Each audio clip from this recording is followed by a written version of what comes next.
El siguiente subtema son principios generales que orientan a la práctica en las clases, principios pedagógicos generales. Estos son propuestas flexibles y adaptables a las características de cada uno de nuestro grupo. El primero son las modificaciones de los principales elementos como material, equipamiento, área de juego y reglas. En el material, por ejemplo, si queríamos utilizar palas, lo podemos cambiar por palos de escoba, colchones,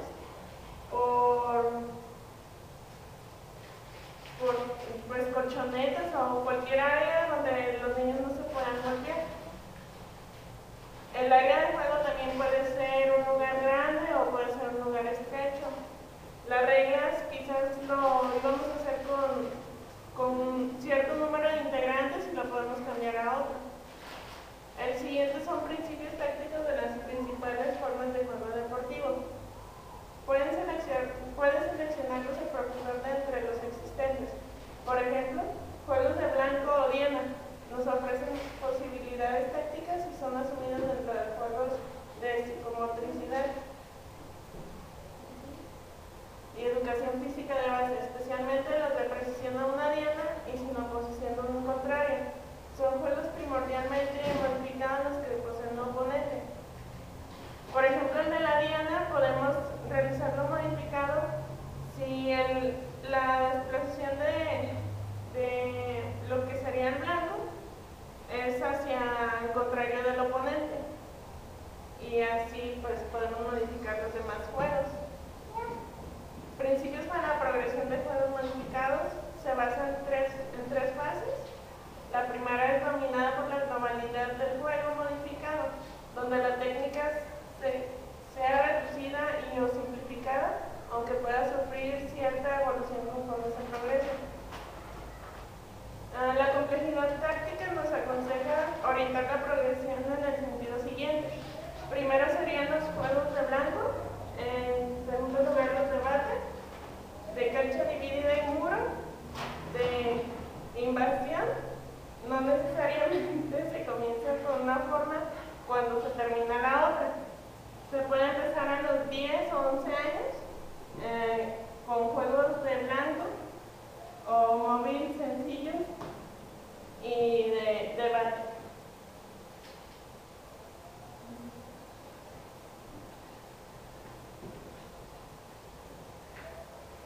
La segunda fase es la presentación de situaciones de juego como si fueran juegos modificados debido a su globalidad. Esta fase se caracteriza por presentar situaciones de juego, pero siguen siendo modificadas. Pueden mantenerse los juegos modificados e introducirse las técnicas deportivas. La tercera fase aparece el juego deportivo utilizando situaciones específicas de juego combinadas eventualmente con juegos modificados.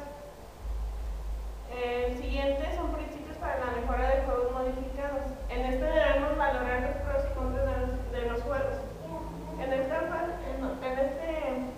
En este principio podemos adoptar perspectivas entre compañeros. Por ejemplo, si a mí no me funcionó algo, pues yo le comento a mi compañero y tal vez eso le puede funcionar a mi compañero para tomarlo en cuenta en una siguiente práctica. Para esto se deben de observar primeramente los juegos, se deben realizar anotaciones, se debe llevar una reflexión y volver a retomar el juego para ponerlo en práctica nuevamente. Principios para el desarrollo de estrategias de comprensión. Se debe tener presente que la comprensión del juego es más importante que la presentación de gran número de ellos, y la comprensión necesita de tiempo. Se aconseja utilizar ciertos recursos de la pedagogía de los grupos reducidos y de la dinámica de grupos. Se pueden utilizar la observación y el comportamiento de los alumnos a la hora del desarrollo del juego, y podemos detener el juego en cierto momento para realizar preguntas dirigidas a los alumnos acerca de la comprensión del juego. Principios relacionados con la evaluación de los alumnos.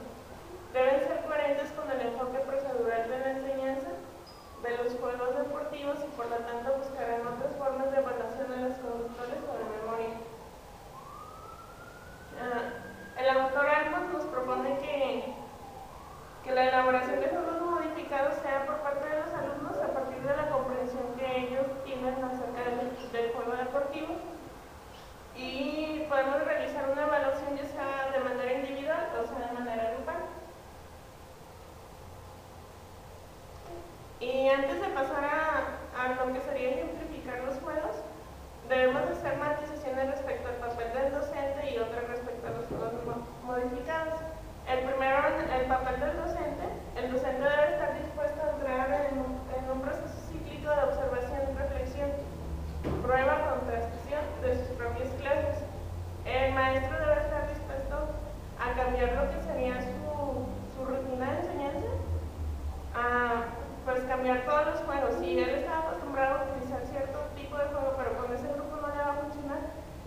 dinámico y cambiante según el